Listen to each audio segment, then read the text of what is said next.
നല്ല നാടൻ ഞണ്ട് തേങ്ങ വറുത്തരച്ച് വെക്കുന്ന വിധം കാണിച്ചു തരാം. നമ്മൾ ആദ്യം പൂങ്ങുക ചെയ്യൽ ഞണ്ടിനെ. അപ്പോൾ പൂങ്ങിയെടുത്തതിന് ശേഷം നമ്മൾ അതെന്തിനാ അങ്ങനെ ആക്കുന്നതെന്ന് വെച്ച് കഴിഞ്ഞാൽ നമുക്ക് രണ്ട് തരത്തിലാക്കാൻ പറ്റും. ഒന്ന് നമുക്ക് കറി വെക്കാം, അതുപോലെ തന്നെ പൂങ്ങിക്കഴിഞ്ഞാൽ അതിൻ്റെ വലിയ കാലുകളെല്ലാം മുട്ടിയിട്ട് നമുക്ക് അതിൻ്റെ ഉള്ളിൽ നിന്ന് ഇറച്ചി മാത്രം പുറത്തെടുത്തിട്ട് അത് വെച്ച് വറവും ഉണ്ടാക്കാം.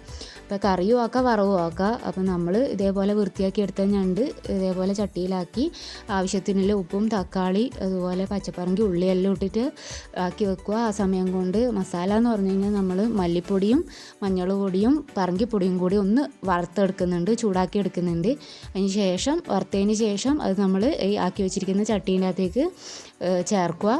അതിന് ശേഷം അതിനകത്തേക്ക് വെള്ളവും ഉപ്പും ചേർത്തിട്ട് നമ്മൾ നന്നായിട്ട് ഇളക്കി യോജിപ്പിക്കുക. ഇത് നമ്മൾ അടുപ്പിലേക്ക് വെച്ച് കഴിഞ്ഞിട്ട് പതക്കുന്ന സമയം കൊണ്ട് നമുക്ക് തേങ്ങേൻ്റെ അരപ്പ് തയ്യാറാക്കണം. നമ്മൾ വറുത്തരക്കുക ചെയ്യുന്നത്. അപ്പോൾ അതിൻ്റെ അകത്ത് നമ്മൾ തേങ്ങ, ഉള്ളി, കരിയാപ്പില, വെളുത്തുള്ളി, ജീരകം ഇതെല്ലാം ചേർത്തിട്ട് വറുത്തരച്ച് എടുത്തിട്ടുണ്ട്. അത് നമ്മൾ വെന്ത് കഴിയുമ്പോൾ ഈ കറീൻ്റെ അകത്തേക്ക് ഒഴിച്ച് ചേർക്കുന്നുണ്ട്. അപ്പോഴത്തേക്ക് നമ്മളെ പിള്ളമാരെല്ലാം വന്നിട്ടുണ്ട്. രസം നോക്കണം. കണ്ടില്ല മണം പിടിച്ച് വന്നിട്ടുണ്ട്. അപ്പോൾ അവരെല്ലാം ടേസ്റ്റ് നോക്കാൻ റെഡിയായി നിൽക്കുന്നുണ്ട്. അപ്പോൾ ലേശം തൊട്ട് എല്ലാവർക്കും രസം നോക്കാൻ കൊടുത്തു. എല്ലാവരും മുഖഭാവം സൂപ്പർ തന്നെ, എരിയുന്നൊന്നുമില്ല എന്നെല്ലാം പറയുന്നുണ്ട്. അതുകൊണ്ട് ഇവർക്കൊന്നും എരിവ് പറ്റൂല. അപ്പോൾ എല്ലാവർക്കും കറി ഇഷ്ടപ്പെട്ടു. അപ്പോൾ കറി ഒന്ന് പതച്ചാൽ മതി. കറി റെഡി ആയിട്ടുണ്ട്. പിന്നെ ലാസ്റ്റ് നമ്മൾ വറുത്തിടൽ ഉള്ളിയും കരിയാപ്പിലയും കൂടി ചേർത്തിട്ട് കറിയിലേക്ക് വറുത്തിട്ടാൽ കറി റെഡിയായി.